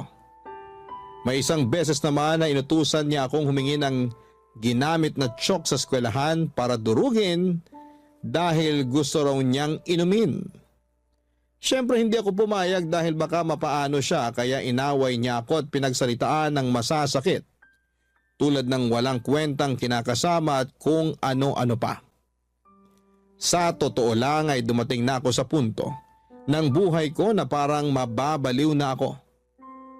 Napatanong na lamang ako sa sarili ko kung ganon ba talaga pagbuntis. Base naman sa kwento ng iba kong kasamahan sa Toda, naglihi rin naman daw ang mga misis nila. Pero hindi naman masyadong kakaiba ang mga pagkain na gusto nilang kainin. Hindi tulad ni Regina talagang masakit sa ulo.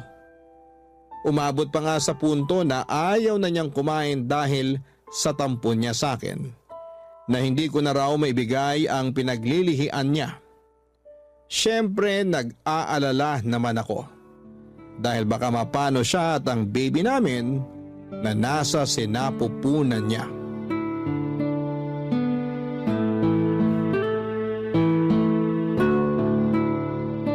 Baby ko naman. Mo ko mabebe-bebe ko dyan, masasampal kita. Grabe ka naman. Sasampalin mo pa ako pinagluto na nga kita ng pagkain gusto mo. Ha? Anong niluto mo? Ano pa ba? Di adobong paa ng manok. Pinalambot ko pa yung mga paa ng husto para hindi ka na mahirapan ngumuya. Ayoko niyan. Regine naman. Hindi na nga ako namasada ngayong umaga para lang magluto niyan tapos sasabihin mo ayaw mo? Uy, bakit parang kasalanan ko pa? Sana namasada ka na lang kaysa sumbatan mo ko ng ganyan. Hindi naman kita sinusumbatan. Ang akin lang pinaghirapan kong lutuin yung ulam natin. Tsaka ilang araw ka rin nagsasabi sa akin na mag-adobo ka ng paa ng manok. Tapos ngayon na nandyan na ayaw mo naman bigla kainin? Hirap kasi sa'yo, pinalilipas mo pa ng ilang araw bago mo gawin. Dapat kung kailan ko sabihin, dun mo na agad lutuin. Pwede ba yun?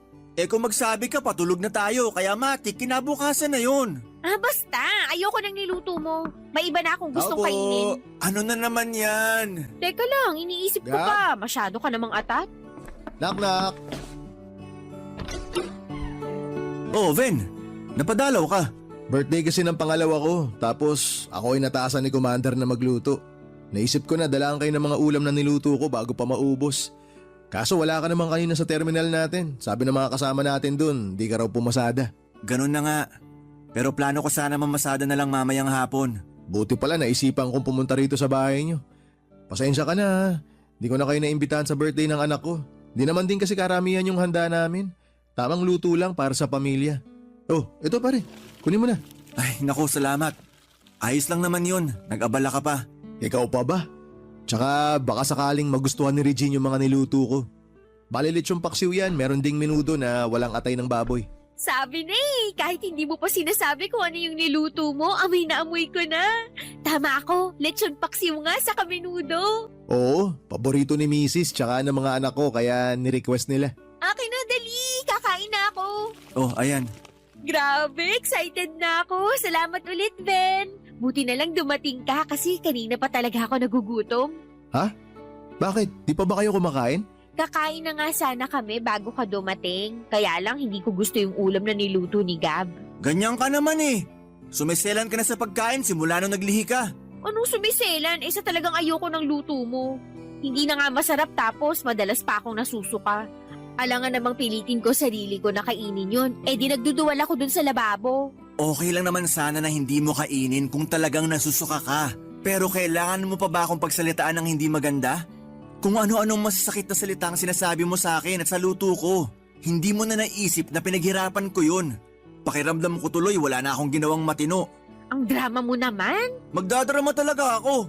Kasi nakakasama ka na ng loob. Gab, uy, teka. Kumalma ka muna. Hirap kumalma eh. Nakakatampo. Buntis si Regine, pre. Naglilihi siya. Tsaka kung may pagpipilian naman siya, malamang di ka naman niya pahihirapan sa mga pinaglilihian niya. Buti pa si Ven naiintindihan ang hirap naming mga buntis sa paglilihi.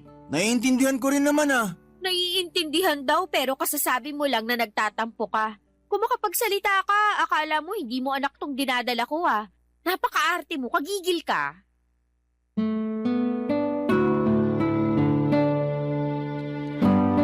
Papadudot, hindi ko alam kung nakita ng Diyos ang pagmamakaawa ko kay Regine na kumain ng araw na yon. Kaya pinadala niya si Ven sa bahay namin. Sakto na may bitbit itong mga ulam na himalang nagustuhan ng kinakasama ko. Sa katunayan, nilantakan niya ng nilantakan ang mga ulam na dala ng kumpare ko hanggang maubos ito. Kahit na matapos naming magkasagutan ay masaya pa rin ako dahil kumain siya. Simula noon ay lagi nang nagdadala ng ulam sa bahay namin si Ben. Pero kapag hindi ang kumpare ko ang nagluluto ay nalalasahan niyo ni Regine. Kaya ang ending ay hindi na niya kinakain ng ulam na ibinibigay sa amin. Hiyang-hiya ko kay Ven pero sabi niya wala naman daw kaso yon. Masaya siya na nakakatulong na matugunan ang paglilihin ni Regine. Kaso napansin ko na inaraw-araw na niya ang pagdadala ng lutong ulam sa bahay namin. Anytime siya ako magdala. Minsan inaabot niya yon sa akin pag nagkikita kami sa terminal pero madalas ay idinaraan niya sa inuupahan namin ni Regine ang mga ulam para personal na iabot sa kinakasama ko. Isang gabi nagsabi sa akin si Regine na gusto niyang magluto ng espesyal at masarap tapos ay imbitahan ko raw si Ven sa bahay namin para kumain. Pasasalamat daw niya yon sa lahat ng mga lutong ulam na binibigay nito sa kanya. Naisip ko na wala namang masama doon kaya inimbitahan ko si Ven sa bahay namin para magtanghalian. Habang kumakain kami ay napansin ko na sarap ang kumpare ko sa lutong sinigang sa miso ni Regine. Tapos ay nakatitig lamang sa kanyang kinakasama ko na para bang unti-unting naguhugis puso ang mga mata niya. Doon ako biglang nakaramdam ng selos dahil feeling ko ay may sarili silang mundo at hindi ako doon kasama Papa Dudut.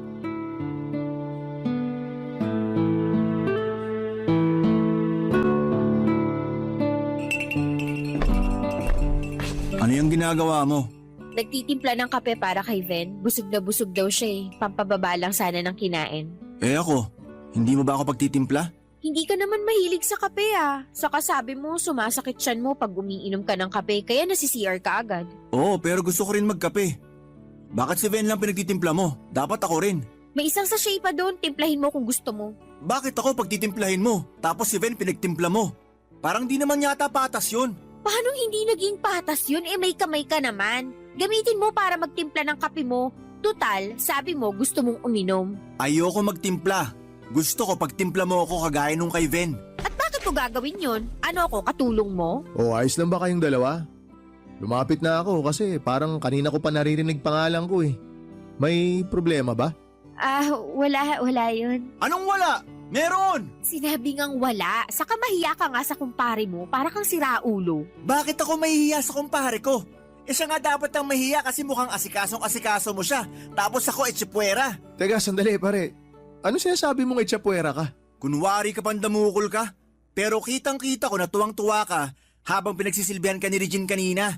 Kung todo puri ka pa sa luto niya na kesyo masarap, ganito, ganyan. Bakit? Noon ka lang ba nakakain ng sinigang sa miso? Akala mo kung sinong kritiko. Di ka nalang ngumuya at lumunok ng tahimik. Ang labo naman nun, Gab. Sobra naman ata yung mga pinagsasabi mo. Ikaw ang sumusobra. Gab, ano ba? Tumigil ka na nga dyan. Para ka namang bata eh. Ako pa ngayon ang parang bata. Eh ako kaya kinakasama mo rito. Saglit ha, hindi ko na nasusundan. Ano ba pinupunto mo? Na gusto kong agawin si Regine sa'yo? Oo! Eh tama naman pala tong si Regine eh. Para kang bata akong mag-isip. Suntukan na lang kaya. Tara, halika. Doon tayo sa labas ng bahay nyo. Babaragin ko yung mukha mo para magtanda ka. Baka ang uso mo paduguin ko. Pwede ba? Tumigil na nga kayong dalawa. Itong si Gab ang patigilin mo. Wag ako. Nababaliw na ata itong mokong na to eh. Ako pa talaga ang baliw. Eh ikaw nga sip-sip eh. Papasip-sip ko sa yung dugo mo pag pinaputok ko yung uso mo. Gawin mo na yung gagawin mo dahil pa sinasabi. Ano? Akala ko ba papuputokin mo ang uso ko? O asa na? Simulan mo na. Wala ka pala eh. Pag hindi pa kayo tumigil, magtatawag na ako ng barangay tanod. Sige, gawin mo. Para pag-usapan tayo ng mga tao dyan sa labas. Gagawin ko talaga kasi nakakabwisit ka na. Bakit ba sa akin ka buwisit na buwisit? Ano bang ginawa ko? Nagtanong ka pa talaga, eh ikaw kaya pasimuno ng kaguluhang to. Wala akong ginagawang masama. Anong wala? Dinamay mo ako sa selos mo tapos sasabihin mo na wala kang ginagawang masama? Bobo ka ba? Sinong di magsiselos? Kung todo asikaso sa'yo yung kinakasama ko, tapos ikaw naman hinahayaan mo lang. Grabe, hindi ganyan pagkakakilala ko sa'yo, Ven. Hoy, para sabihin ko sa'yo, pamilyado na akong tao. Loyal ako sa misis ko. Isa pa, di ko naman type tong si Regine eh. Hindi rin naman kita type, no? Mabuti na yung ganon, nagkakaintindihan tayo. Itong si Gab kasi parang tanga, masyadong malisyoso. Makaalis na nga. Nasira na ang araw ko dahil sa inyong dalawa. Inimbitahan niyo ako rito tapos nadamay niyo ako sa mga kabalbalan niyo. Araw mo pa nasira, nakikain ka na nga. Manahimik ka na sabi, Gab! Alam mo, kasalanan mo to eh. Tama si Ven, masyado kang malisyoso. Wala naman kaming ginagawang masama pero kung ano-anong nasa isip mo, baka nakakalimutan mo. Kumpare mo yung taong yun. Kaibigan mo rin at para ng kapatid ang turing mo. Ikaw pa nga may sabi nun, di ba? Lagi mo pang binibida pero anong ginawa mo?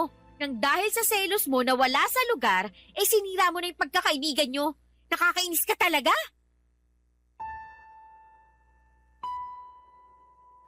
Papadudot matapos mag-walk out ni Regine para magpalamig ng ulo, ay nakapag-isip-isip ako ng mabuti.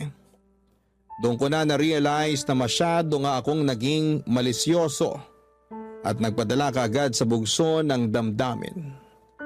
Grabe ang pagsisisi ko matapos kong mapagtanto na tama nga ang kinakasama ko dahil sinira ko ang pagkakaibigan namin ni Ven.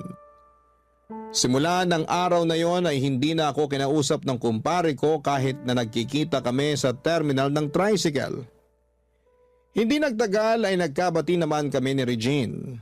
Hindi pa rin nawala ang paglilihi niya hanggang makapanganak siya pero masasabi ko naman na hindi niya ako masyadong pinahirapan sa mga pagkain na gusto niyang kainin.